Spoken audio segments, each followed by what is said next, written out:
right. Coach Paul, What's up, man? thank you for coming, man. I'm excited to talk to you about your story, man.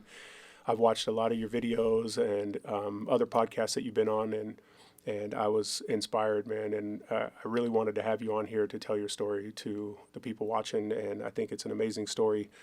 So we're just going to start with, tell me about home life and what it was like growing up.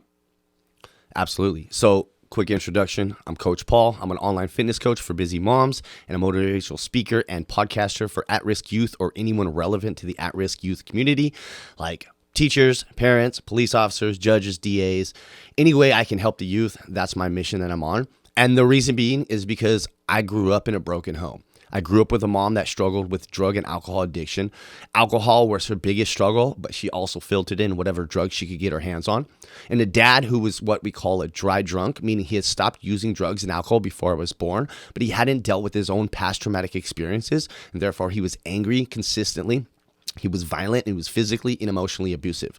So I grew up in a household where I felt that I wasn't loved. I felt like my mom couldn't stop using drugs and alcohol, and my dad couldn't stop putting his hands on me. Now, I do understand now that I've done some deep work on myself that it wasn't that they didn't love me. It's just that they hadn't learned how to love themselves. They hadn't done the work on themselves to love themselves. And because of that, I grew up in an environment that was toxic. It was unhealthy. By the time I was 12 or 13, my parents ended up getting divorced. My mom left to go struggle in her addiction, and my dad got remarried. And he got remarried to a woman, and they eventually forced religion down my brother Robbie and I's throat.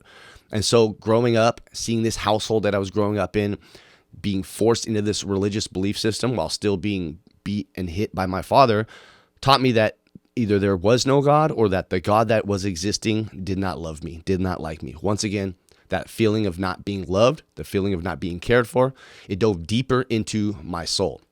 So by the time I was 14, 15 years old, around that, high school, I was getting bullied. I was getting picked on. I was never one to turn down on a fight, but at the same time, I was super skinny. I was weak. I was frail. I would get bullied and picked on by kids at school. I would fight back. But what ended up happening is I ended up finding a group of people that would accept me. And this group of people that accepted me, they smoked weed, they drank, they partied, all these things. And so I started hanging out with them. And this is where my drug addiction took place. I was in Tucson, Arizona, and I began smoking weed, drinking alcohol with the local skater kids. So is that, you're talking elementary school? So I was about 14 at this time. Okay. Yeah, so I was 14 years old. I was in middle school at this time, middle school into my first year of high school, so ninth grade. And I always tell this story because it's an interesting part of my entire life. I was in ninth grade, and I joined the wrestling team. I was trying to find a place with everybody. So I had my skater friends where we'd smoke weed and drink on the weekends. And then I was trying to be on the wrestling team and fit into that group. And so I joined the wrestling team, and I was so incredibly skinny that I had to practice with the only girl on the team. And because I practiced with the only girl on the team, her boyfriend, who was the captain of the football team, captain of the wrestling team, him and all the jocks would end up picking on me, throwing me in trash cans, beating me up because I had to practice with his girlfriend. And so that is where my first obsession with fitness began. I was 14 years old, and I started going to the school gym after school. I started working out. I had no clue what I was doing, but I would work out at the school gym. On the weekends, I'd use my dad's little gym set in the backyard, and I'd lift weights. I'd mimic what I saw him doing most of my life. And so I started getting into fitness because I didn't want to get picked on. I didn't want to get bullied. I didn't want to be that small, little, weak kid anymore. But as my addiction took off, by the time I was 15, I was smoking weed daily now. I stopped exercising, and I was more focused on smoking weed, drinking alcohol, going to raves, taking shrooms, acid. These different drugs became a part of my life. And one day, my dad found some drug paraphernalia in my room, and he blew up on me.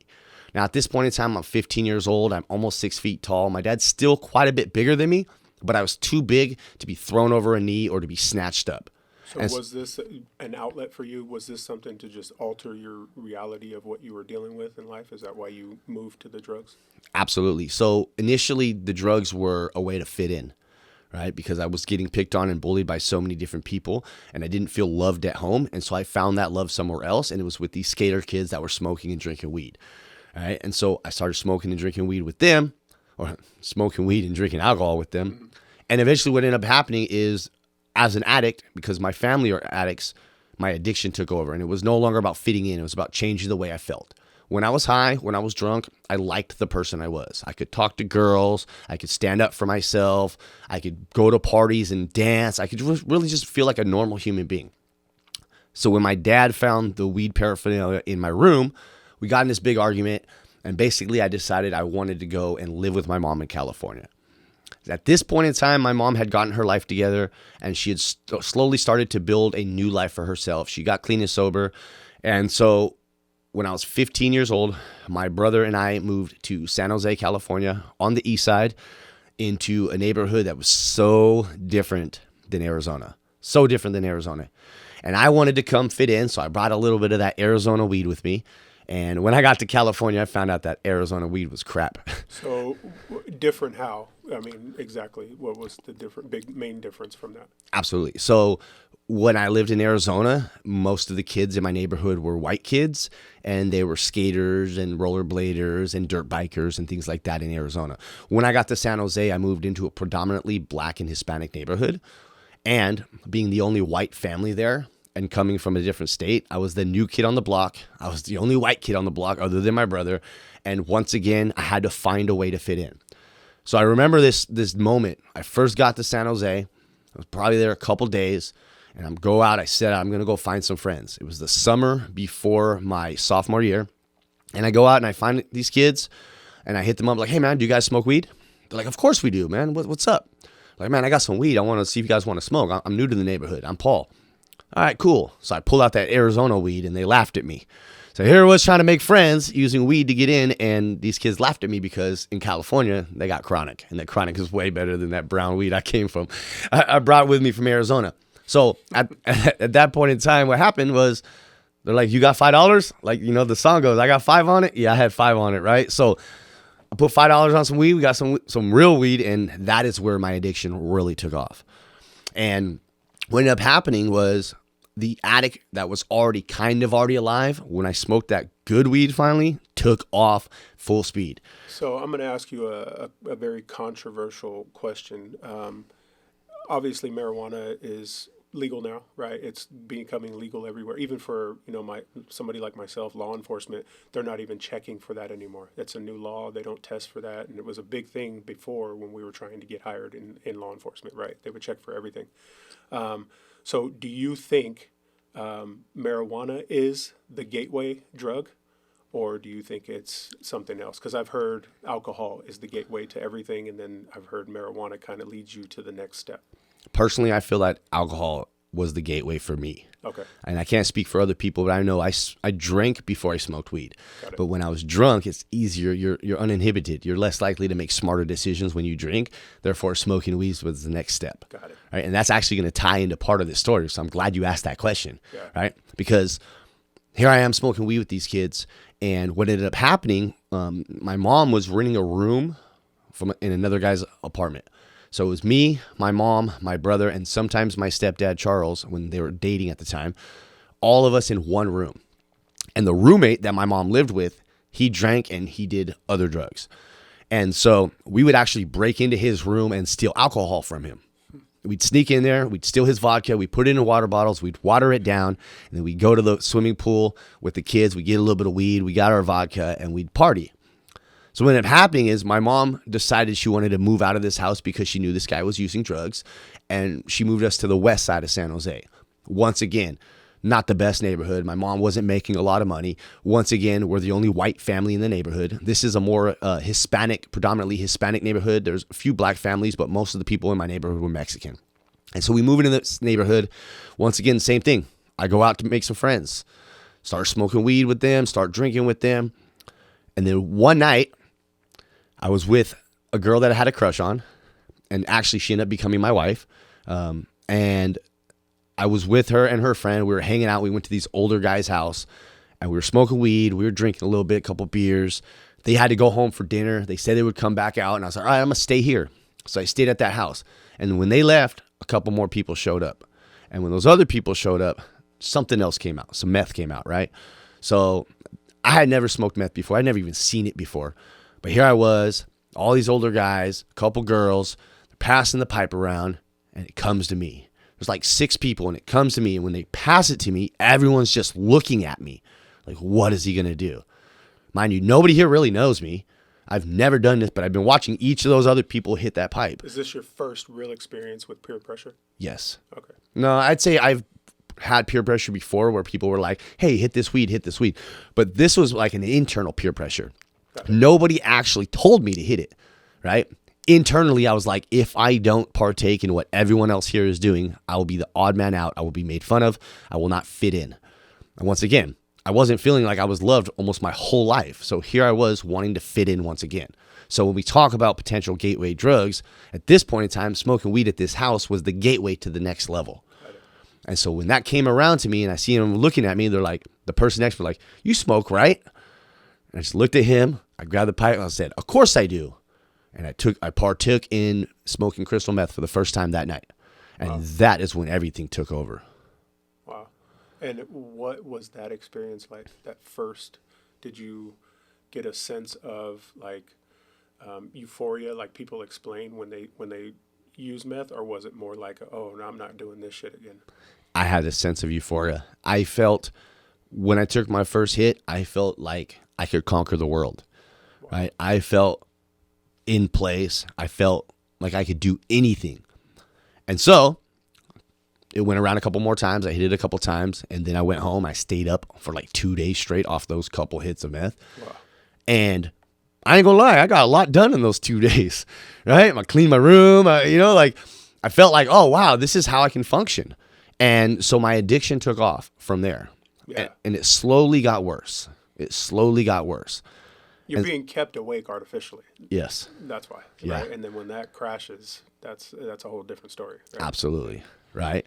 And so here I am, 15 years old. I'm addicted to meth.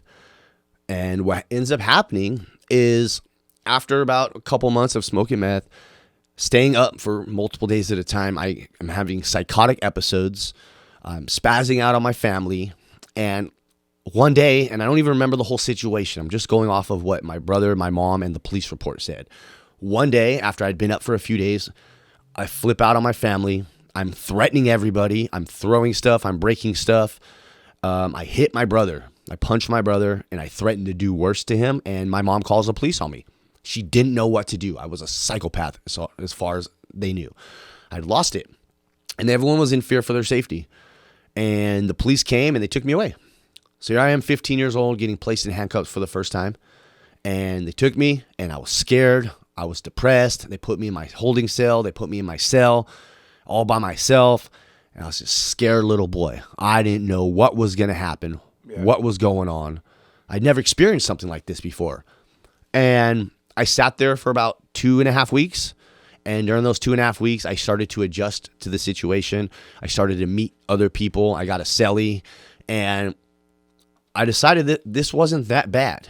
You're probably meeting people that were kind of in the same situation too. So it made you feel a little bit more comfortable, right? I was meeting people that are in the same situation. I was also meeting people that, at this point I'm 15. A lot of those people are 15, 16, even 17, and they've done this before. So now I'm meeting people that are like, oh, I've been here for 6 months. I've been here for a year, or this is my 3rd time here. And I'm like, oh, it's not that bad. I started working out, reading magazines, reading books, killing the time. What ends up happening is they put me on house arrest. So a lot of people will face a situation like this and change. Not me. That's not my story. As soon as I got out, I went right back to the same old alleged friends, doing the same old things. I lasted about 2.5 weeks, and I violated my house arrest, and my probation officer came and picked me up again. Yeah. And so when they picked me up, this time I knew I was looking at a little bit more time. I ended up sitting in juvenile hall for about 6 months. And during those 6 months, I got in multiple fights, and I started getting involved in gang activity, right? I didn't necessarily join a gang at that time, but for me, there was like a lot of confusion. I grew up in a Mexican neighborhood. My parents are white, right? So I'm white, I'm Irish. My stepdad's black. So I don't really know where I fit in. But I do know when I had a black cellie, he was cool, and I got along with him. I know when I had a white cellie, we didn't get along. Right? I actually got in a fight with him because he had a swastika tattooed on him, and I don't, my stepdad's black. I don't believe in that racist stuff. So me and him getting a fight over that. When And you say cellie, you're talking cellmate, right? yeah, cellmate, yes. Just for people listening. That's Absolutely, a cellie is your cellmate. It's the person you live in your cell with. And then I ended up in a cell with a Hispanic guy, a Northern Hispanic, right? And this was like the first guy like I actually kind of got along with. We worked out together. We talked, like we had a good little rapport going. And so this was kind of the first taste of what it looked like, what a gang member looked like, and the way they function, and the way they work. And what happened is they had a day. There was a day, I didn't know this was going to happen, but they had a day where they rushed the opposition, a different gang, and they all did it at the same time. It was super organized, and I was like, wow, I want to be a part of that. So here I'm 15 years old thinking that's what I want in my life. I want that family because I seen a level of love and honor with how they moved. And what happened was I ended up getting sent to a boys home for at-risk youth. And I was at this boys home. Once again, I don't fit in. Nobody accepts me. The whites don't accept me because I don't mess with them. The Hispanics don't accept me because I'm not a part of their gang. The blacks don't accept me because I'm white. So here I am, a loner again, having to defend myself, having to fight whenever I had to. And what ended up happening is I get kicked out of this boys home for throwing a desk at my teacher. Wow. And so they pulled me out the boys home, send me back to juvenile hall, and then they released me. I'm 16 years old at this time, and from 16 to 18, I spent more time homeless, going in and out of juvenile hall, and even mental hospitals. Due to my drug abuse and my past traumatic experiences, I had some moments where I kind of lost it, and I went to the mental hospital a couple times. Were you placed on a 5150? 5150, yeah. I actually, I cut myself. Okay. I cut myself. I didn't want to deal with the internal pain, so I put it external. And I cut myself a few different times and was sent to the mental hospital for that. And was that to feel the pain, or was that to attempt to kill yourself? It was not to kill myself. Okay. I never tried to kill myself, but what I did is I wanted to feel the internal pain externally. Got it. Right. And I think now that I've done a lot of internal demon work and I've like really looked deep inside and healed from a lot of traumatic experiences, I realized it was also an attempt to gain some help. To get help, Got it. You know, because I didn't know how to ask for help. Unfortunately, even when I got the help, I didn't take the help. So it's kind of a weird, twisted way. Like I knew I needed help. I took an extreme measure to get help and then didn't accept the help. Yeah. So by the time I was 18 years old, I started going to jail. It's kind of a progressive thing. Juvenile hall, boys' homes, mental hospitals, then jail.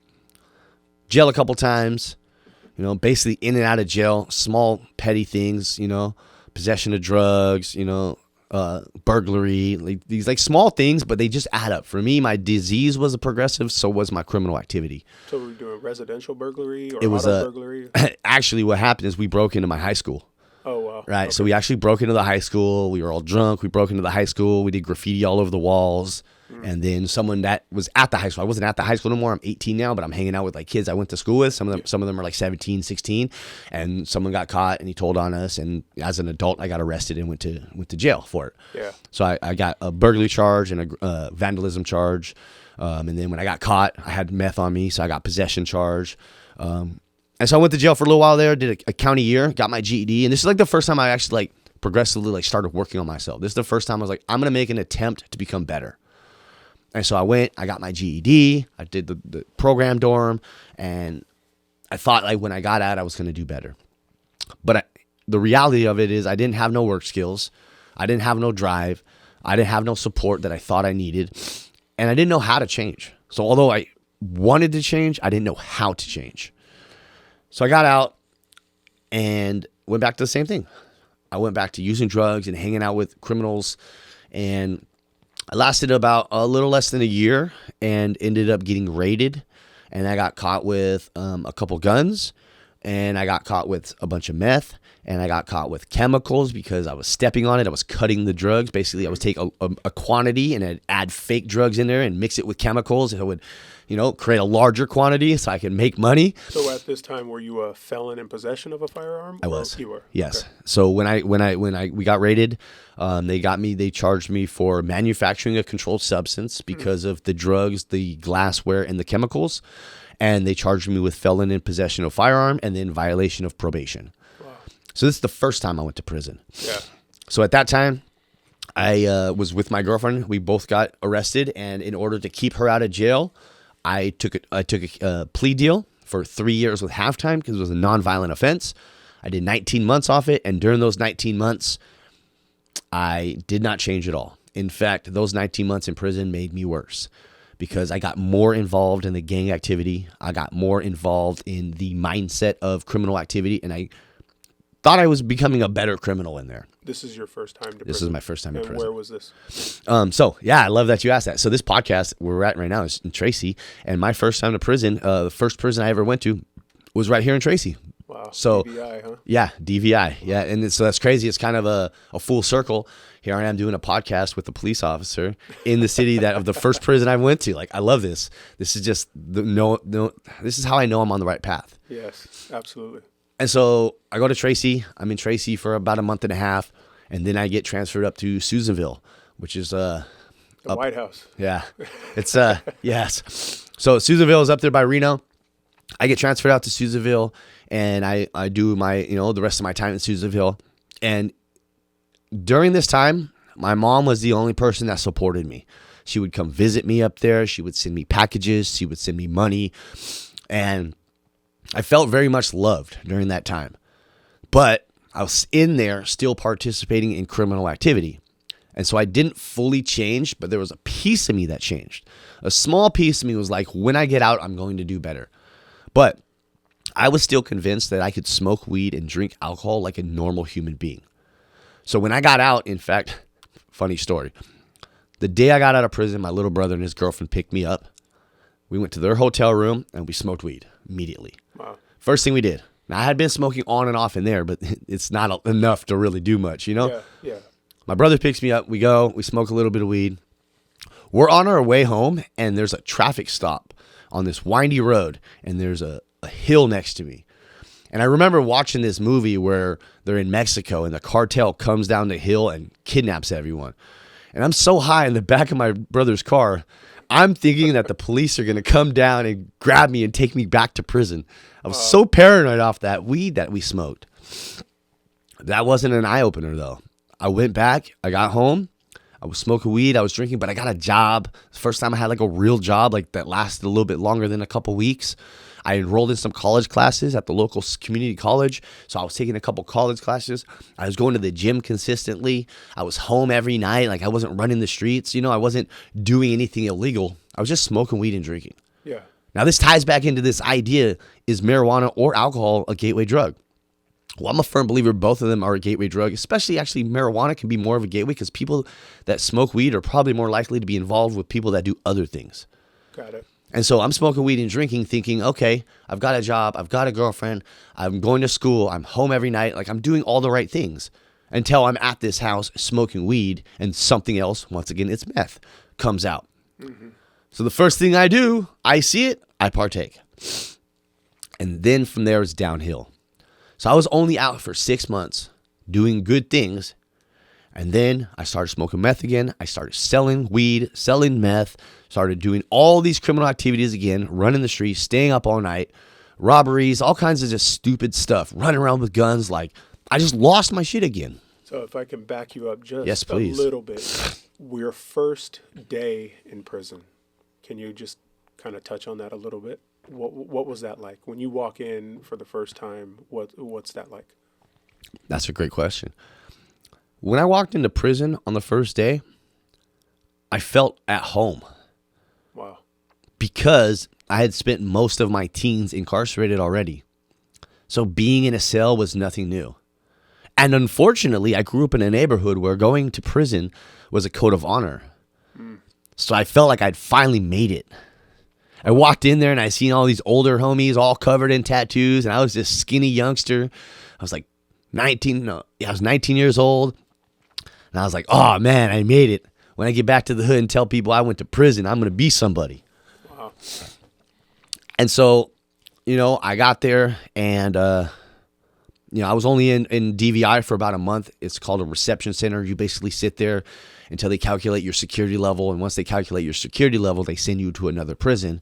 And then I get sent up to Susanville. And at the time, Susanville is what they call a bad yard, which means they were dropout gang members, child molesters, snitches on that yard. And so they didn't put me out on that yard. They actually put me in the hole, which is administrative segregation. Yeah. And I went to the administrative segregation. I sat there for about a month before they actually flipped that prison and let us out there. Got it. So it was actually a pretty crazy experience because I was on a level 3, which is a higher security prison yard, and they flipped the entire yard, and we actually went out there from the hole about 10 deep and established that yard. From a normal, and I say normal just because I can't think of a better word, but from a normal civilian type person, the anxiety that goes through their head thinking, oh my God, going to prison, but you felt comfortable. I did feel comfortable, and that's something that, you know, I've worked through because I've realized that I was incarcerated for so much as a youth that just felt normal, right? And the crazy thing about it is because when I wasn't incarcerated as a youth, I was hooked on drugs, I was homeless, I was being given these traumatic experiences or participating in traumatic experiences. I was seeing things that no kid should ever have to see or go through, that being locked up felt safer. Wow. Right? Yeah. Being locked up felt safer than having to be 17 years old. I mean, I remember being 17 years old and sleeping in bushes and sleeping at the college, having to drink myself to sleep so that I could actually sleep in a bush comfortably, you know? Yeah. And so it's like being in jail felt safer. That's crazy. All right. So you get out, you get picked up by your brother. All of that happens. You get back into meth, right? Yeah. So explain that. Yeah. So I started smoking meth again. And what ended up happening is I was hanging out with more people that were doing it, and I ended up starting to shoot it up too. And I remember the first time it was a friend of mine. He was shooting up right there in front of me. He was just like, bro, you got to try this. And I was like, all right, let's do it. Like, no second thought. Like, I was just so ready to change everything that I felt within that I was like, smoking it wasn't doing it for me no more. Wow. And so I started shooting it up, and I just got crazier. I became a psycho. Is the high different? It's immediate. It's an immediate high, and it lasts longer, and it's so much more extreme that it takes less to get you high. Wow. Right? It takes less to get you high, and it keeps you up a lot longer. But it also hits your brain so fast that the psychosis comes a lot quicker. Like, you know? Yeah. And so here I am, all spun out on meth, shooting it up, running around with guns in the city of San Jose. And one night, it was crazy because I'm actually writing my book right now. And I'm on this, I was just finished writing this story in my book, talking about this exact moment where here I am, I'm high, I'm selling drugs, running around with guns, committing criminal crimes, dating several different girls. And I get in a verbal altercation with one of the girls that I was dating. And at that time, I had an issue with her cousin. Me and her cousin didn't get along. I didn't put hands on him. I didn't fight him. I didn't do anything to him because of her. And so when me and her got into it, and we basically broke up, so to say, I can't really say we were actually together, but, you know, I decided I was going to go after her cousin now. Okay. And so this night, I'm all spun out on drugs. I'm angry. I just got in a fight with this girl. I'm driving down the street, down her cousin's street. I'm looking for him, and I don't see him. I see all the lights off at his house. I don't know. Maybe she told him I was coming. I don't know. But I get there. I drive past his house. And as I'm driving past his house, I'm just looking for a reason to unload my frustration, my anger, everything I felt within. I wanted to put it out on someone else. Are you strapped? You got a gun? I did not have a gun that night. And this is the crazy part of the story. So I see this other guy staring at my car. He became my victim that night. I stopped my car in the middle of the street. I hopped out on him. I threw on my gloves, and I was like, what the fuck are you looking at? And he was like, oh, man, I thought you were someone else. And I was like, nah, man, what the fuck were you looking at? And we start arguing back and forth. Oh, don't talk to me like that. I'm like, man, I'm going to beat your ass. Let's fight. He doesn't want to fight. All right, fine. I go to get in my car, and he tells me, yeah, get out of here, you bitch. Now, I grew up in a neighborhood, in an environment, both prison and on the streets, where if another man calls you a bitch, you have to respond in a violent and angry manner. There's no getting around it. You have to do something. So I walked back up on him, and he was like, oh, no, don't hit me. I said, lay on the ground. I made him lay on the ground. I felt like I was exerting my dominance over him, and I cussed him out. I told him my nickname, I gangbanged on him, and then I left. Well, he does know the kid across the street that I was looking for, and he went over there and said, hey, this guy's looking for you, told him my nickname, told him the whole situation. They called the police, and what happened is they called the police and told the police that I had a gun. Now, mind you, on that exact moment, I did not have a gun. I was not strapped, but I had run around, and this kid knew I ran around with guns, and he had seen me with guns. And so, just my luck, he told them the type of gun that I had, and when they raided my house, they did not find the gun, but they found the ammunition that goes to that type of gun, right? So, the story that was told was that I pulled out a shotgun, cocked it, put it to his chest, and threatened to kill him. Now, on that exact night, I did not have a firearm on me, which I'm grateful for because I possibly would have killed him that night based upon just how psychotic my mind was. Yeah. But because I allegedly cocked a shotgun and pointed it at his chest and threatened to kill him, it became an assault. It became an assault with a firearm. So when the police raided my house, they found a couple shotgun shells. They found some homemade weapons that I had made, all tweaked out and paranoid. You know, like random like billy clubs and things that I had stashed around my room in case I ever had to grab them, like weirdo stuff. And I was at my girlfriend's house, and I woke up the next morning with a bunch of missed calls from my brother and my mom. They're like, what the hell did you do last night? The police kicked in our door at like 3 o'clock in the morning looking for you. And so I went on the run for about 10 days. Didn't last very long because I had nowhere to go. And I was arrested for assault with a firearm, possession of ammunition, possession of weapons by a felon, parole violation, and then 2 terrorist threat charges. Wow. And so here I am, 22 years old, getting arrested for these. And once again, I've been used to going to jail, in and out of jail most of my life. So this was not it was no issue. And when I looked at the charges, I was like, they ain't got nothing on me because I didn't have a gun that night. I laughed at those charges. I was like, I'm going to get out. I'm going to do a little bit of time and I'm going to get out. Until my lawyer came to me, and the first offer, the deal they offered me was 27 years in prison. Whoa. So here I am, 23 years old now, looking at 27 years in prison. So even though you're not afraid of prison and you're not uncomfortable when you get to prison, what did that do to you when you heard 27 years? Oh, it scared the shit out of me, right? Because what they did is they came and gave me a piece of paper that broke down my charges. And it basically said I was going to be in my 50s when I got out of prison. Wow. And in my head, I was like, my whole life is over. And then I got the police report, and I read the police report, and I seen everything matched up with the charges. And I was like, oh my gosh, it's over. My life is over. And so, unfortunately, a lot of people would have said, okay, my life is over.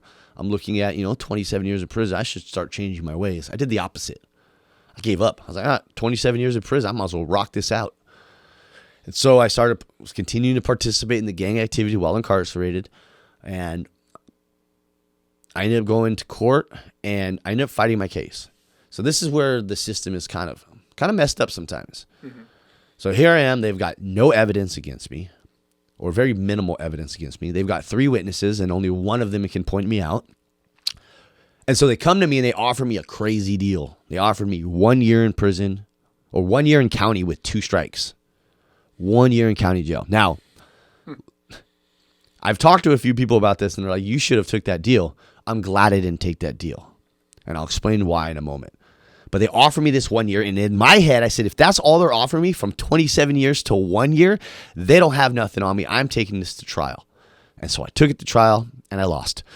Wow. I took it to trial, and, the trial was a couple months long, in and out of the courtroom. I had a public defender, which doesn't really help, someone in my circumstances. I don't have money for a lawyer. And so here I am with this public defender. I take it to trial. And I remember this is actually the first chapter of my book is the verdict, right? Because I remember that moment where the jury comes back in. And all I hear is they say on count 1, assault with a firearm with a gun enhancement, guilty. And then from there, guilty. Every charge was guilty. And just like the ringing in my ears started. I was like, my heartbeat was pounding. My palms were sweaty. Like, I was like, wow, my life is over. Felt like you were outside your body watching yourself get It was sentenced to like the end of your life.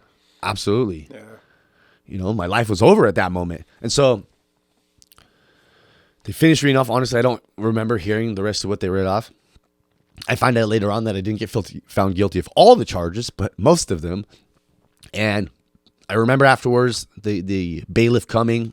I was, in my little suit, because you wear a suit even when you're in jail. And they cuffed me and they took me back to the back room to change back into my jail clothes. And I remember walking out and I saw my mom just trying to hold back her tears, like she had tears going down her face. I saw my brother just like this stoic look on his face. And I saw my wife just sitting there crying. And I was just like, I'm never going to see them again. Wow. That's how I felt at that moment, that I would never see them again. And I ended up getting sentenced to 10 years. So I got blessed with only getting 10 years. Even though I was looking at 27, they gave me 10 years. They gave me 10 years in state prison with 2 strikes. They canceled all my time while I was in county jail fighting my case. So the 6 months in jail was dead time. So when I got sentenced, it was about 6 months in. I got sentenced to 10 years with 85%, which means I would have done another 8.5 years. And the reason why I say that I'm glad I didn't take that 1 year, even though I would have got out so much sooner, is because even 1 year into those 10 years, I still wanted revenge. I still wanted revenge on the guy that had told on me, that had made up this story, that had thrown my life away. At that point in time, I believed he threw my life away. I still wanted revenge. And if I'd only done 1 year, I would have washed my life. At this point, you're not blaming yourself for any of this stuff. No. You're blaming everybody else. Everybody else. And that's been most of my life. I've blamed everyone else. I've had that victim mentality. Yeah. Poor me, My mom was on drugs. My dad was abusive. I grew up in a bad neighborhood. I was hooked on drugs. Older kids beat up on me. The system didn't do me right. School system didn't do me right. It was the police, everyone's fault. Yeah. For most of my life, that's what I believed. So I get sentenced to the 10 years, and I begin to start making some changes, but not enough changes. And what I mean by that is I get there, I get to the prison, and actually, it's crazy. This time I went to reception center in San Quentin State Prison. So I go into San Quentin, I'm in the reception center, and this actually ends up being the prison 9 years later where I changed my life. It just took me 9 years to get there. So I start this prison sentence in San Quentin, and at that time, I'm still involved in the gang activity. I actually end up getting in a fight in the chow hall. I get a whole can of pepper spray emptied in my face. I get taken to the hole. I'm just super active in the activities going on in there. And I actually go back to Susanville, same prison I had paroled from. I go back to Susanville. Now, you running with anybody in there? Yes, so I run with the Northern Hispanics. Okay. Yep. So, yeah, that started in jail, actually. I started running with them in jail. Okay. And so I go to Susanville, and so I'm running with them. I'm programming with the homies and, doing my daily workouts, all the good stuff that we do in there. But there's 2 things I became super obsessed with: education and fitness. So I enrolled in some college classes. They have correspondence classes where basically they give you a book, they give you a stack of homework, and they say, enjoy, get it done. And you basically read the book, you do the homework, and you send it in to your teachers. So I was enrolled in these classes through Lassen Community College. So when I was in my cell, when everyone else was watching TV and doing all these things, I was reading books, I was educating myself. And I became utterly obsessed with fitness. And I mean obsessed. I read every book, every magazine. First book I read on fitness was Arnold Schwarzenegger's Encyclopedia of Bodybuilding. Mm-hmm. And I read through this book multiple times. I took notes. I wrote workout plans. I wrote workout plans for other people, right? So nowadays, everyone asks me, how long have you been a coach? Well, I've been doing it for a business or for a living for about 4.5 years, but I've been doing it for 20 years, And so here I am, obsessed with fitness, and everyone's seeing the results I'm getting. I went in there as this skinny tweaker, and within 6 months, I'm bulking up. I got muscles. I'm feeling good. Yeah. People are seeing this, and they're like, man, we want that too. So I actually became the guy that people went to for fitness advice. And it's crazy because I have a friend, his name is Shane. He's a good friend of mine. He's a friend of mine today. We were just in the gym last week together. Yeah. Shane was what I call my first client. Shane was about 50 or 60 pounds overweight. Together we lost 30. We got him down 30 more pounds, right? Through burpees, through running, through push-ups, through pull-ups. I taught Shane how to do his first pull-up by helping him get up there. And eventually, you know, he was able to do his pull-ups on his own. And I still work out with Shane to this day, you know, but I became the person people went to when they wanted advice on health, on fitness, on nutrition. And I began building people workout plans or working out with people to help them become the best versions of themselves, physically, mentally, and emotionally. Yeah. And so that was a thing for me, you know, and so I did I think I was on that prison yard for about 3.5 years on that level 3 yard until my points dropped. And what that means is my level of security dropped. I was no longer considered as much of a threat. And so I got down class into a level 2, which is a dorm setting. Same thing. 4 levels, right? Yeah, there's 4 levels. Okay. Yeah, 4 levels. So I got down class to a level 2, which is a dorm setting. And in that dorm setting, I was doing the same thing. And once again, I became the person people went to for fitness advice. Yeah. Right? And so here I am helping people with their fitness, working on my fitness, doing these college classes, and I get an opportunity to go to fire camp. So for those that don't know, California has inmates that work on the fires. Yeah. And if you earn the opportunity, you can go to fire camp and you can be an inmate firefighter and you can make a little bit of money, you can have a lot more freedom, and you can learn a skill set. And so I got that opportunity. And this is the first time ever in my entire life I felt like I was actually doing something good in the world. Yeah. So here I am, I go to fire camp, I become an inmate firefighter, I'm fighting fires, I'm helping people. We're going on fires and we're seeing kids that are holding up signs or put up signs that say like, thank you firefighters for saving our homes. And even though they're not like, thank you inmate firefighters for saving our homes, I'm like, I'm finally making a difference. I'm learning a skill set. I learned how to run a chainsaw, how to cut down trees. And then something traumatic happens. My mom gets diagnosed with cancer. And so here I am finally doing good in the world. And the one person that supports me the most, the one person that loves me unconditionally, that's visiting me all the time, that's sending me money, sending me packages, writing me letters and cards. I got birthday cards, Christmas cards, Halloween cards all the time. Thanksgiving, everything. She never missed. The one person that loved me and cared for me the most when I couldn't love and care for myself was diagnosed with cancer. So here I am trying to do positive in the world finally, and my mom is dying. Was this a terminal type cancer? It was. Wow. So and at the time I was at this fire camp, I was still smoking weed. I was still drinking. I was smoking tobacco. Like at fire camps, you have a lot of access to stuff. There's no gates. It's so easy to get things in. Yeah. So here I'm smoking weed, I'm drinking, but I'm maintaining, right? My addiction isn't like full scale because I'm working and I'm working out and like they got weights at fire camps. Like I'm just like really on top of my stuff. So I'm thinking that smoking weed and drinking is okay. And I remember this like it was yesterday. Probably the hardest moment. I've been through a lot when I was in prison, but this was the hardest moment ever. I was getting ready for work one morning, putting on my gear, getting ready to go out there and cut some trees down or whatever the project for the day was. And I remember them saying over the loudspeaker, Casey, come down to the office. At that exact moment, I knew my mom was dead. Wow. At that exact moment. And my heart dropped, right? I went down to the office and they're like, we got some bad news for you. We got to let you know that your brother just called in and your mom's no longer alive. I don't know exactly how they said it, Yeah. They tried to be diplomatically correct about it, Yeah.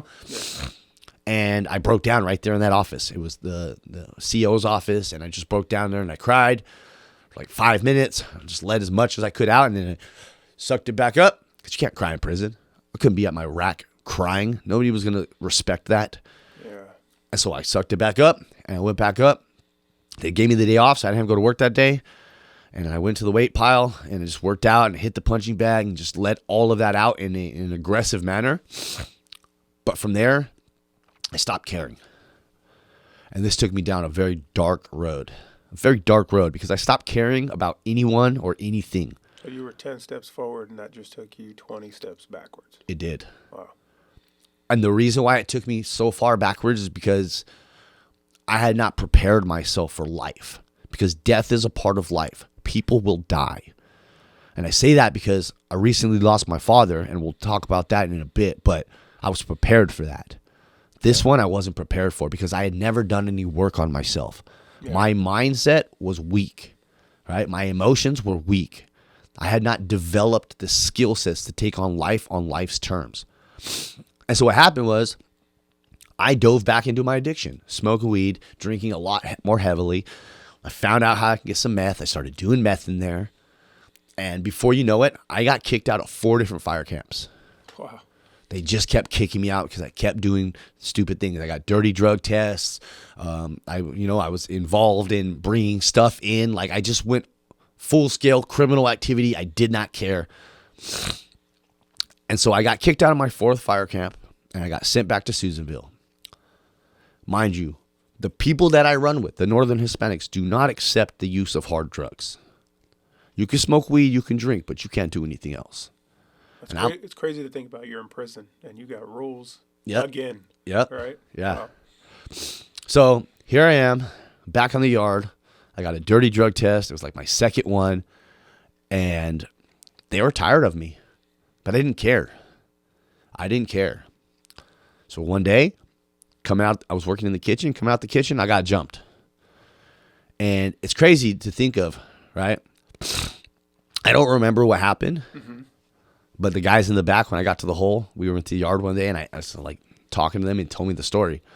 And this is like one of those aha moments that I see now where I know I was meant for more, where I know everything I've been through, all the trials, the tribulations, the adversities I've overcome is for a reason, right? Because what happened was the guy I was walking with was quite a bit bigger than me, and we were walking, and I knew it was coming, and I told him straight up, I was like, so you're the one that's going to do it, huh?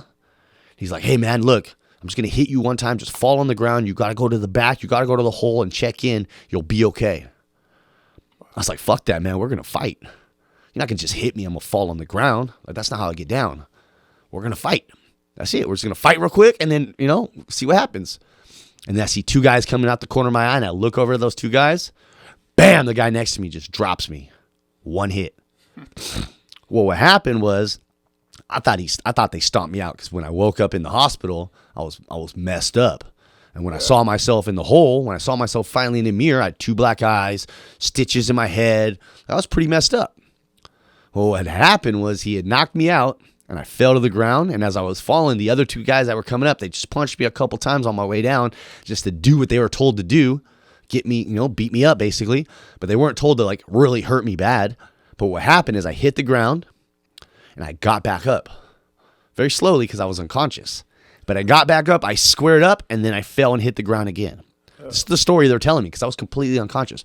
I got back up 3 times and fell back to the ground 3 times, completely unconscious.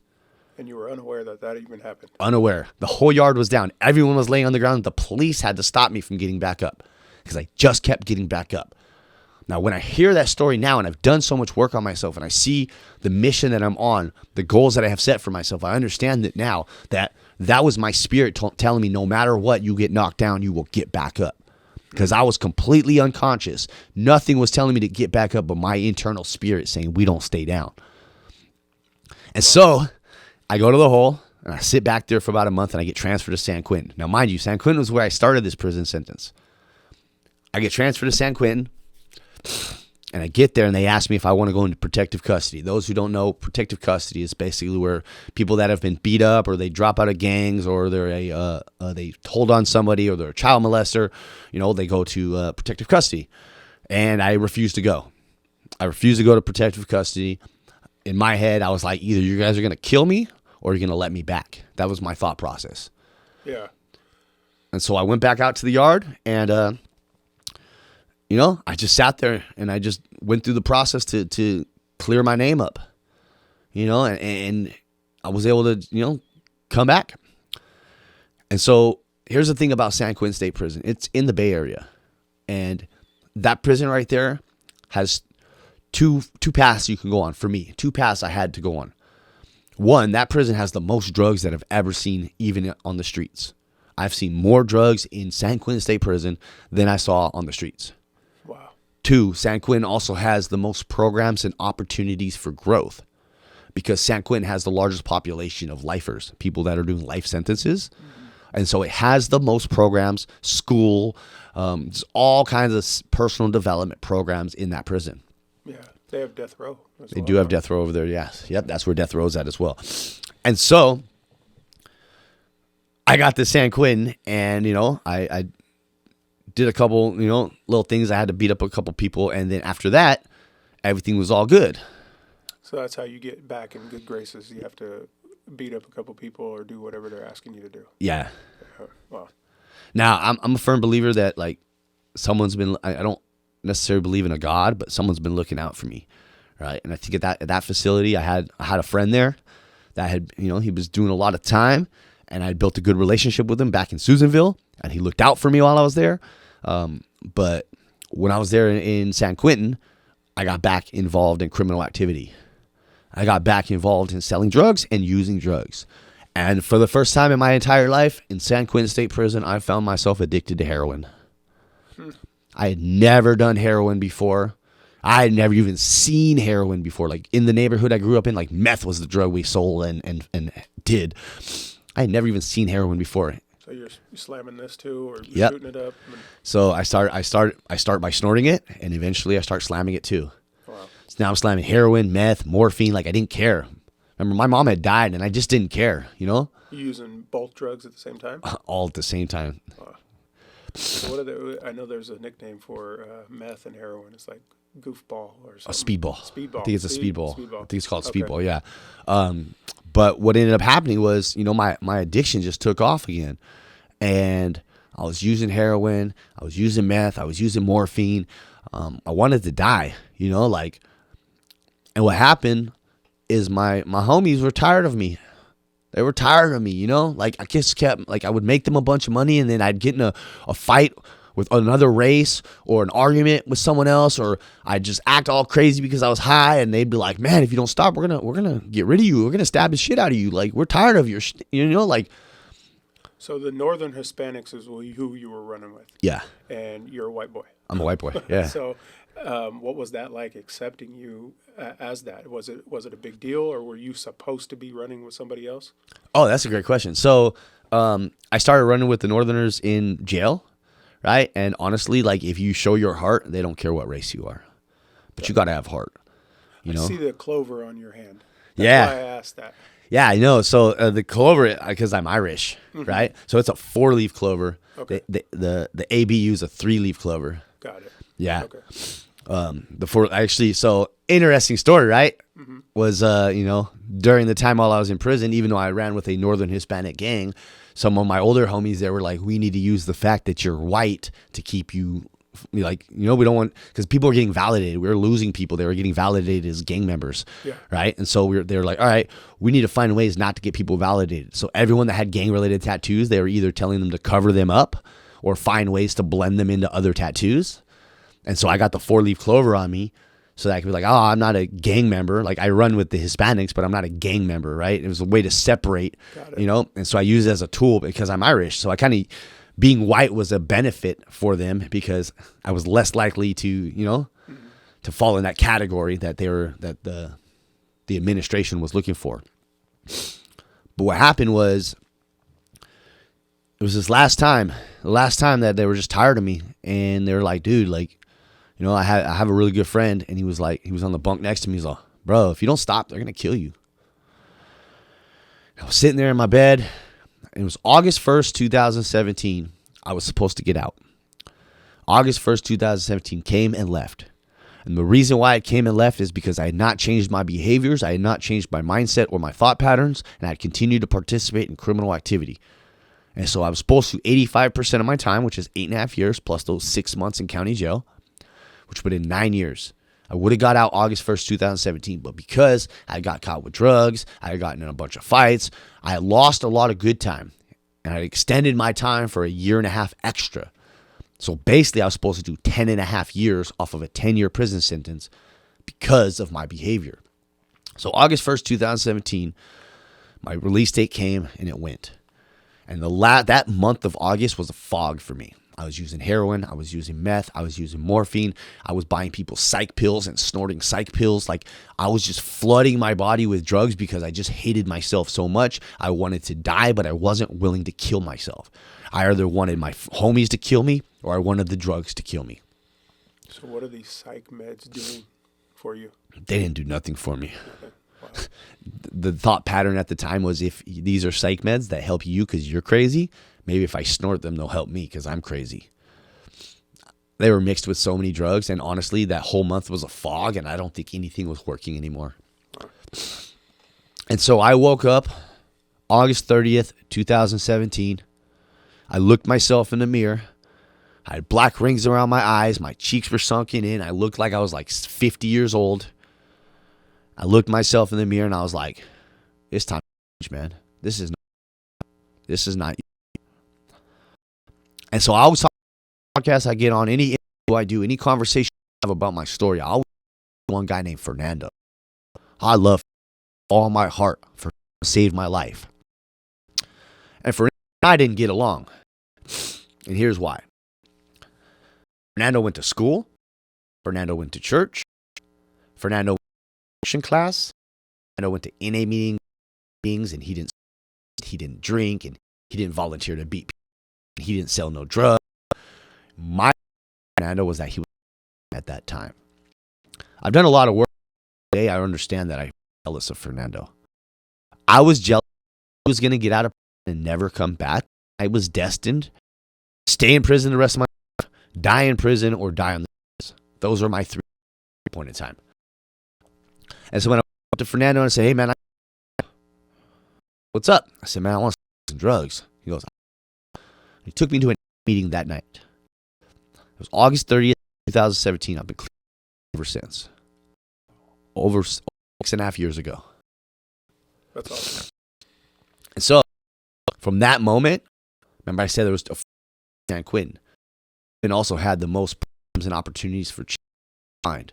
So from the moment on, I took advantage of I took abuse class, anger management class, a life skills class, I even parenting class, and I even have kids at the right college classes. I did every class they had, and when I went in class, I was either working out or I was reading. I sold my TV. I got rid of any distractions, and I just read and took notes, and I set myself up for success. And because I started participating in these classes, California decided to make some changes, not just for me, but for everyone, that if you're participating in classes and doing positive and productive things, they would start knocking time off of your sentence. And so that extra year and a half got knocked down about 6 months. And so now here I was, set to get out almost a year since I got clean. At the same time, California also started to, the system started to play funny games with the inmates. And they started to integrate people onto the yards.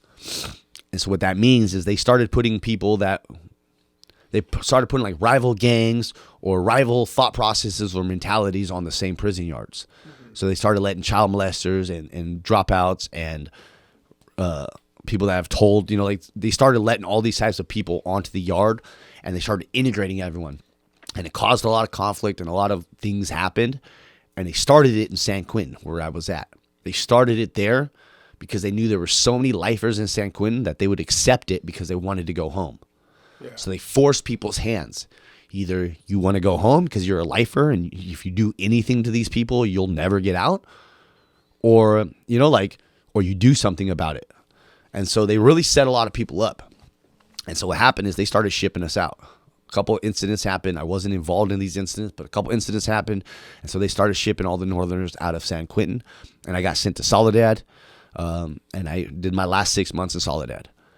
And during that time, there was like 8 of us on the whole yard. I think the most we ever got to was 10. And we were just small, tight-knit group. And we just did our program. And we all functioned, and we all, did all the positive stuff we were supposed to be doing so we can go home. And the crazy thing is, that last 6 months is where I really, because there was such a small group, I really focused on me. What do I need to do to become a better me, right? What steps do I need to take to set myself up for success? And so here I am. I'm checking out books from the library, and I actually decided, I did this entrepreneur class. And anyone listening to this in the audience, I would suggest you do this. If you don't know what you want to do with your future, if you don't know what career you want to go after, if you don't know what business you want to start, this is what I did. I was in this entrepreneur class, and he said, get a piece of paper and draw a line down the middle. And on the left, write everything you enjoy doing. And on the right, write everything you're good at.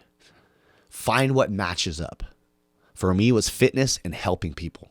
Those two things matched up on both sides. I love working out. I love helping people work out. I love helping people change their mindset shifts. I love helping others, and I'm really good at it. I'm really good at setting up workout plans. I'm really good at motivating people. I'm really good at getting people from where they're at to where they want to be. And so I decided I was going to be a personal trainer. So I was, all right, cool. I'm going to go be a personal trainer when I get out. And so I go to the library. I check out a book on how to write a business plan, and I start building a business plan, start building these ideas, and I start writing and writing and writing. And so when everyone else is in the TV room watching movies, watching football games, watching all these things that are like, to me, are not important, I'm reading magazines, I'm reading books, and I'm taking notes. And I'm filling paper up with ideas and thoughts that are going to help me be successful when I get out. So, August 30th, 2017, I made a conscious decision to never use drugs or alcohol again. August 25th, 2018, almost a year later, I was released from Soledad State Prison. Now, crazy story here. I'm going to rewind just a little bit so it ties into my release date. When I made some changes in San Quentin, I stopped using drugs. I stopped selling drugs. I stopped hustling. I had nothing. My mom had passed away. I didn't have any girlfriend at the time. Nobody to take care of me. I didn't have soups in my locker. I didn't have coffee. I had to get bars of soap from my homies. I didn't have nothing. And I was okay with that. I would go to the chow hall and sit at the table with the three other guys at the table and ask them, are you going to eat your veggies? Can I get your beans? Can I eat your salad? Because I was hungry and I didn't have anything else to eat. And they all had stuff in their lockers. And I remember I was on a phone call with my brother. He'd been to prison himself, and he had changed his life. So he understood the process. He was like, hey, man, do you want a package? You can get packages sent in, right? Packages with food and coffee and soap and things like that. He's like, hey, man, you want a package? I'm like, nah, man, I'm cool. And the reason why I said no is because I'd asked him for packages and money so many different times before and used it for drugs and used it for these faulty situations. I would lie to him and say, man, I'm so hungry. Can you send me some money? And then I'd turn around and spend it on drugs. And so he was like, nah, man, I want to get you a package. I was like, nah, man, I'm cool. It's okay. Don't worry. He's like, no, I want to get you a package because I can hear it in your voice that you're changing. So at this point, you weren't saying no because you didn't want it. You felt like you weren't worthy of it. You weren't worried that you were going to use it again to do something wrong, but you just felt like you weren't worthy of getting that help from your brother since he helped you so many times and you failed. Absolutely. Got it.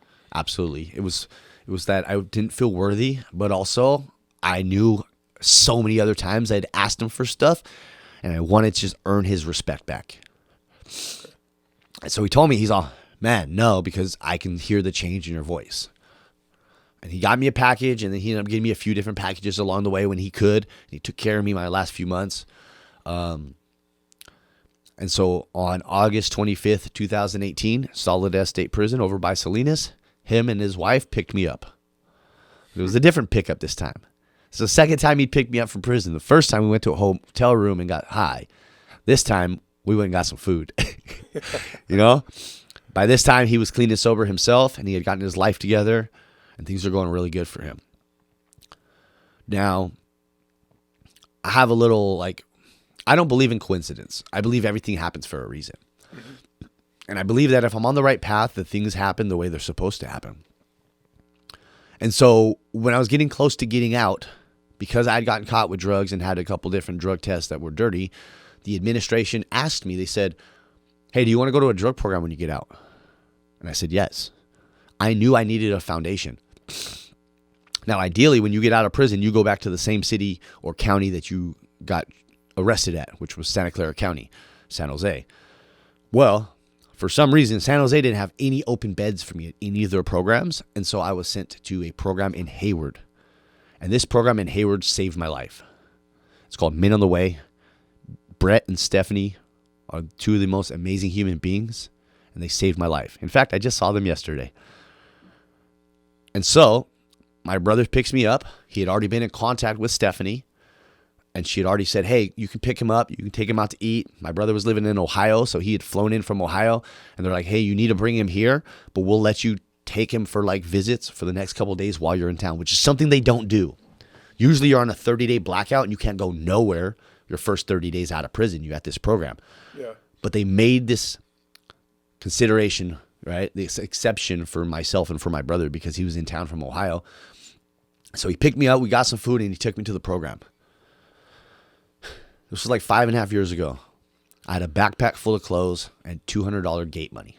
It's all I had to my name 5.5 years ago. I go to this program. It's a 90-day program. And during those 90 days, I create a foundation for my life. I get a driver's license. I get a cell phone. I'd never used a touchscreen cell phone, maybe a couple times in prison, but not like you had one that I would use consistently. I get a cell phone. They have a little computer in the office. I start using the computer to look up how I get my personal training certification. I figure out how to get enrolled in school, and I start taking steps. I start taking steps to build a better life for myself. Because I had spent that last year incarcerated working on my internal self and my mindset shifts, I was ready to take action. I was ready to put the blinders on and focus completely on becoming the best, most elite version of myself I could be. And so I rolled in college classes at Chabot College, and I got myself set up with my driver's license. I got my phone. I got all the things set up. And I was at this program for 90 days, and during those 90 days, I continued to build out my plan. I continued to build out my plan on how I was going to become the best me I could possibly be and how I was going to use my story, my life, to impact hundreds of thousands, if not millions of people. So 5.5 years ago, I walked out those prison gates with a backpack and $200, never to look back, on a mission to make the world a better place. And in the last 5.5 years, I've been able to accomplish so much more than some people will ever accomplish in their entire life. And I do this so that I can show others that it's possible. See, I enrolled in the college classes and I got my first job. And my first job sucked. My first job was horrible. Probably the worst thing I've ever done in my life. Worst job I've ever done. And I mean, I've worked in the kitchen in prison. So Yeah.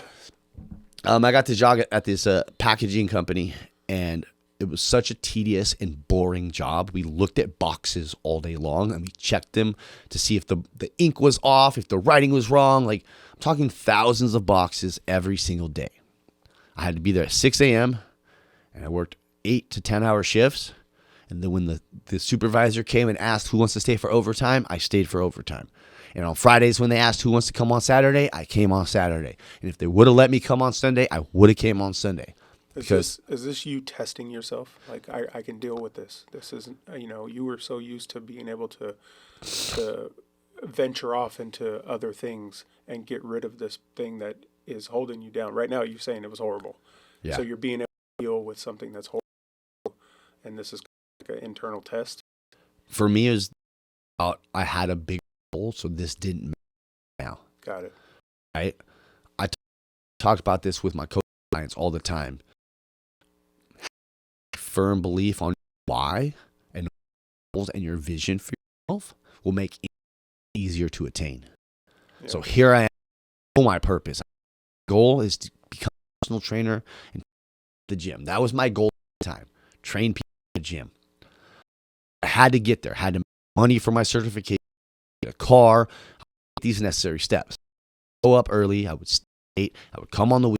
I would work. I would do nothing but work, go to NA meetings, read. And I did this for months. And then I find Miles, who I love, with probably one of my best friends. He offered to go bounce at Disco with him.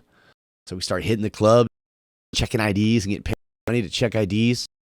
Another friend of mine that I used to use with from San Jose hit me up that he a security company. So he hired me to do him, and things progressively grew. I took the next step.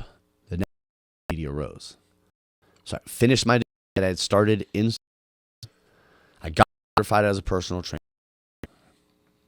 I got the opportunity that would shift the trajectory of life. Before you just want to reflect on something you just said. Yes, please. So you're doing the right thing, more positive right things are presented to you.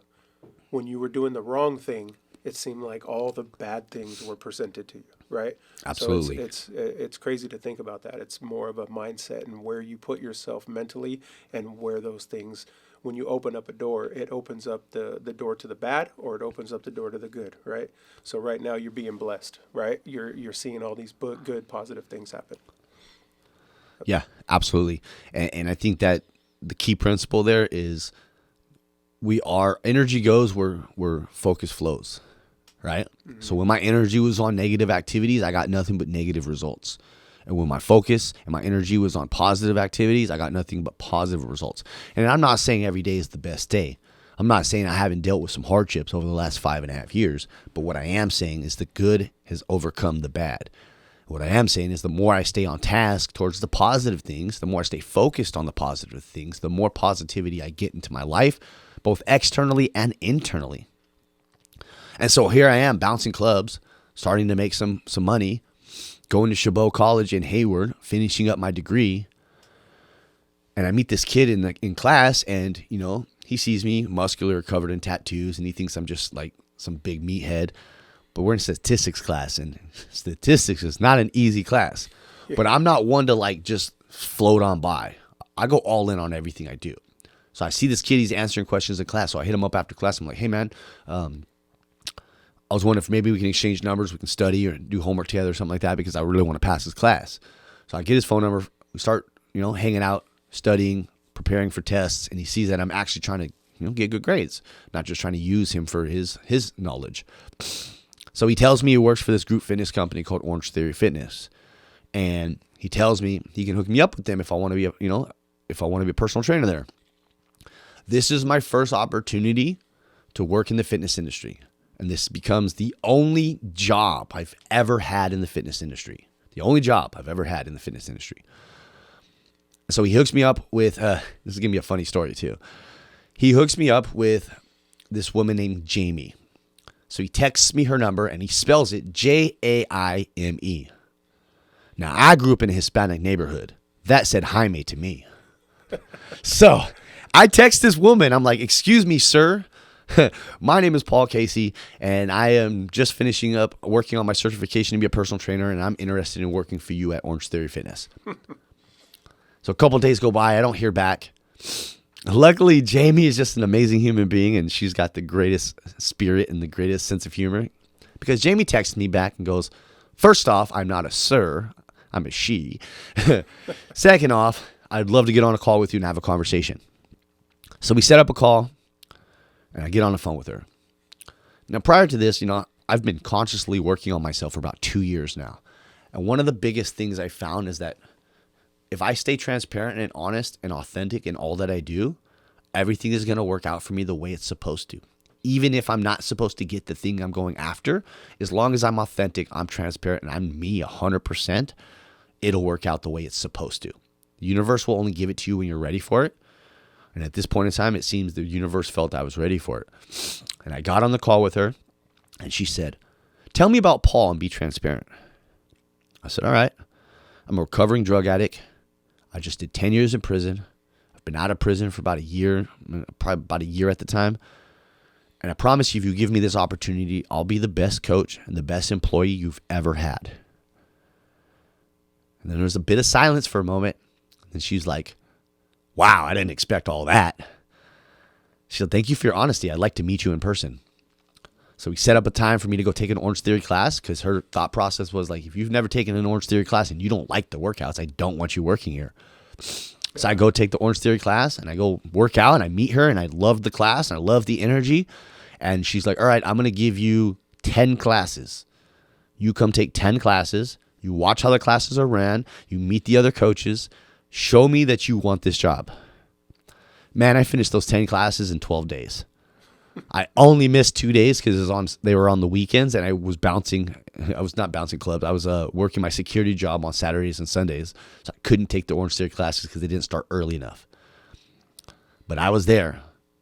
And I finished those 10 classes in 12 days. And I showed up every day and I talked to them after class and I followed them around and I asked questions and I showed her that this was something I wanted.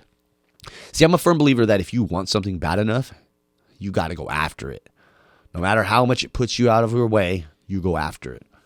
Whether you got to drive all over California like I'm doing today to get on a couple podcasts, you got to go after it.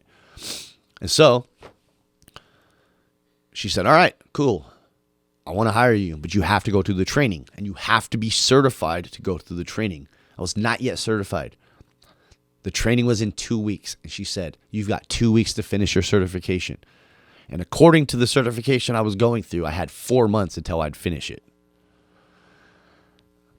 So I shut the whole world out and I focused just on that. And over the next 2 weeks, that's all I did was work on my certification and work. I literally went to work where I did security. And my security job was mostly sitting in my car. Every hour I'd walk a lap around the parking lot and scan the QR codes that showed that I walked my lap, make sure no cars were getting broken into, make sure no homeless people were harassing the pedestrians, and then I'd sit in my car and I'd do homework and I'd do my certification and I'd work 12-hour shifts doing this. And then I'd go home to my SLE, a sober living environment where I had roommates, and I'd sit in the kitchen counter and I'd do more work for another couple hours. And I'd be up until 10, 11, 12 o'clock at night, and I'd be up in the morning 4 or 5 a.m. And I did this consistently while still going to Chabot College, while still working the security job. And I finished my certification and got the certification the Friday before that training started. And I sent it to her, and I went to that training, and I crushed that training.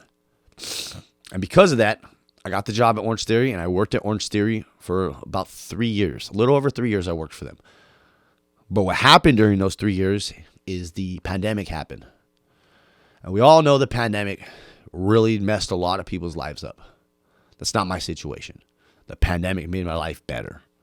And here's why the pandemic made my life better. Because I work well on lockdowns. This is one of those moments where doing 10 years in prison was super beneficial. Because when the whole world shut down and everyone else lost their jobs and everyone else took up alcohol and gambling and all these vices to overcome the struggles that they were facing, I said, I'm going to start a business. And I got my LLC. I started my fitness business and I started training people at parks, doing these small boot camps for $10. Then people started hitting me up for one-on-one training, and I would train them at the park around the corner from my house, one-on-one, and I'd bring weights with me. I'd have a backpack with weights and a couple kettlebells, and I'd go out there and I'd train people at the park. And from there, I moved into a house with a friend of mine, and I built a little gym in the backyard with a tent. And then I got my own apartment. See, things started progressively getting better, both in my life and in my business. Because once again, if you're taking that next step forward in a positive and productive manner, things will get better. Things didn't always get amazing. I still had issues show up. I still had life circumstances show up. There was a couple times when my dad got sick and I'd have to go visit him in Sacramento, and I didn't know if he was going to make it, and I had all these trials and tribulations, and I had situations, a couple different relationships with girls that didn't work out, and life still showed up. But I stayed focused on the task at hand. I stayed focused on my bigger mission, and things progressively got better. And so I went from training people at parks to my backyard. I got an apartment. Pandemic is still going on. I'm training people in my backyard. And then someone in my neighborhood complains about me training people in my backyard. And the city comes and shuts me down. Here I am trying to do better in the world when everyone else is giving up. And the city comes and shuts me down. Or so they thought. So they come, they tell me I can't train people in my backyard. I can't have this tent in my backyard. So I take down the tent. I reach out to my landlord and I tell her the situation. And she says, well, I have half a garage you can use. You pay a little bit more for rent to use half this garage. And I said, let's take it. So I took over half that garage, started training people in the garage. At this point, Orange Theory opens back up. The world opens back up. We're doing outdoor classes. I'm literally training from getting up at 4 in the morning and not even getting to bed till 11. All day long, training people, just building this. About 2 years ago, I decided it was time for me to level up, and I opened my personal training facility in Hayward. I started looking for buildings, and I find a spot that fits my budget, and I opened this facility, and here I am, an ex-con, long list of felonies, long list of homelessness, incarceration, just traumatic experiences. Like, people like me don't make it. People like me don't overcome. Yeah. But here I am opening my own personal training facility in Hayward, where I'm training people every single day to become the best versions of themselves. So just a little less than 2 years ago, I opened this facility, I leave Orange Theory, and I go 100% all in on my dreams and my goals. And over the last 2 years, I've been able to accomplish some amazing things. But first, I want to rewind just a little bit. The best thing that came out of Orange Theory was I met my girlfriend there. She was one of the members there. She's still one of the members there, right? And she's just this amazing human being. And her and I connected on a random moment where I was struggling, going through some things, right? I told you that sometimes we all go through stuff. And so I started doing these runs for cancer. My mom died from cancer. I started doing runs for cancer. And I couldn't do a run because I was injured. And I was talking about it on my social media. And my girlfriend, we've been together for like 4.5 years. She just makes a comment on it. And we decide to meet for coffee and have a conversation. And we find out we have a lot of connections. I'm talking about, like, her youngest son was born the day after me. Not the same year, but the day after me, yeah. Right? Like, so many crazy connections. One time I moved to Washington to change my life, which didn't work. And I moved to the tiny, small town she was born in. Like, just these crazy connections. Mm-hmm. And so I leave Orange Theory, and I've got the support of this amazing woman. And I open my facility. And since then, things have grown. So now we're about less than 2 years since I opened this facility. Last year, I decided to go all in on my online coaching business and my motivational speaking. So I got an app, I hired a coach, and during the last year and some change, I've been progressively building this online coaching program where I'm able to help people from all across the country get in the best shape of their life and completely transform their mindset, their bodies, and their metabolism through proper nutrition and exercise. I now have a home that me and my girlfriend bought together. Mm-hmm. It's crazy. We got the keys to our house on my clean date. The day I got clean, we got the keys to our house. Awesome. Like, the coincidences are crazy because there are no coincidences, right? Everything lines up the way it's supposed to because I'm doing all the right things. So here I am, almost 5.5 years out of prison. We own a house together. I've got a successful online fitness business. I've got a personal training facility where I train in-person clients, and I have a boxing coach training people there as well. I do motivational speaking. In fact, next Saturday, we're doing our next live speaking event. I've got speakers from all around the country coming out to speak on my stage. I've spoken on multiple other stages. The end of March, I'm going out for the third time to a juvenile facility to speak to at-risk youth that are currently incarcerated. That's badass. And here I am on this mission to make the world a better place. That's huge, man. That's huge. And I think you're focusing on the right people, right? The juvenile part of this is where it all starts, right? That's where your journey started, to take you down a path that was obviously not the greatest, right? And I said this before, somebody I had on my show prior to you did 19 years in prison, and his path started as a juvenile, right? But that's where this needs to be ingrained in families, parents. They need to understand that their kids, when they're acting out, it seems like it's a small thing. It seems like it's a minor thing to deal with, but this is a huge thing. You got to really take that note of what they're doing and what they're getting into, and you got to be really in front and open with your kids and find out what's going on in their head, because fixing it at an early age can keep them from going through what you had to go through to get where you're at today, right? If you can change that trajectory early on in their life and let them understand that you're there to help them and guide them and show that support, I think that makes a huge difference. If you had that early on, not saying that you didn't have it. I know that mom loved you and you had that, but mom was also struggling at that time, right? And it's hard to deal with a struggle to help somebody else go through their struggle. You got to deal with yourself. Just like you said, you can't help and love somebody until you love yourself. Absolutely. And you have to do that. So it's important for people, I think, to understand that the big impact that is made at a young and early age for the parents that are out there that are dealing with children that are having a hard time right now. They're acting out, they're joining gangs, they're smoking weed, they're doing all this.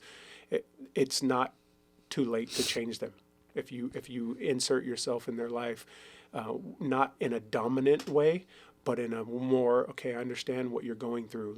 We're going to get through this together. I think kids react to that kind of stuff. Absolutely. And that's why I have the way I have my businesses set up is for in a multifaceted way to affect the youth. So I do online fitness coaching for busy moms because I'm a firm believer that the mom runs the household, right? And if I can teach moms how to shift their mindset and focus more on healthier lifestyle choices, take care of their bodies and their minds, they can also spread that positive message to their kids. And at the same time, I do motivational speaking for at-risk youth or anyone relevant to the at-risk youth. Once again, teachers, school officials, lawyers, judges, DAs, police officers, parents, right? Speaking to them, helping them see how they can help their kids, how they can change their kids, how they can use my story as an opportunity to support their kids and show their kids a better way. Absolutely. Man, you have an amazing story, man. I mean, just going through what you went through and pulling yourself out of that, out of that. I know you said this before. I watched a couple of your speeches that you've made and the impact that you're making on the community. And one of the things you said is your superpower is you came out of hell, right? And you were able to overcome that. And I believe that's 100% true. The more adversity you deal with in life is gonna allow you to deal with that adversity in business and moving forward in a positive way. Nothing's ever perfect. I didn't have a perfect life. I would venture to say that there's not a person listening to this that had a perfect life. If somebody struggled along the way at some point, all of us, right? Absolutely. So it's an amazing story, man. And I think that the success that you've had shows that determination, that will, and that I don't know how to put it, but that inner self is telling you now it's not, you can see it in your face that none of that stuff that brought you to hell is even inside you anymore. It's not, it's gone. You have a focus on a bigger goal, and you're going to and still changing your life every day for the better, right? And in doing that, you want to bring people with you, right? Absolutely. I mean, like, here it is, Sunday, Super Bowl Sunday, right? Yeah, and I get up, and I'm like, all right, well, I'm going to go drive out to Tracy for a podcast, and then I'm going to drive out to Los Banos for another podcast. Like, I'm super juiced that I just get to go around and share my story and just impact more people. Like, every platform I can get on, every conversation I can have, every person I can talk to is an opportunity for me to change someone's life. I'm a firm believer in this acronym. One of my coaches, her name is Jen Gottlieb. She's an amazing human being, and she has this acronym called HOPE, and it stands for Help One Person Every Day.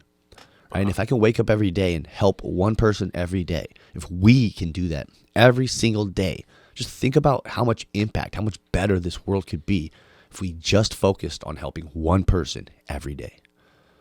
Yeah. So how do people find you? Explain that a little bit. Absolutely. So you can find me on all social media platforms. Instagram is my best platform.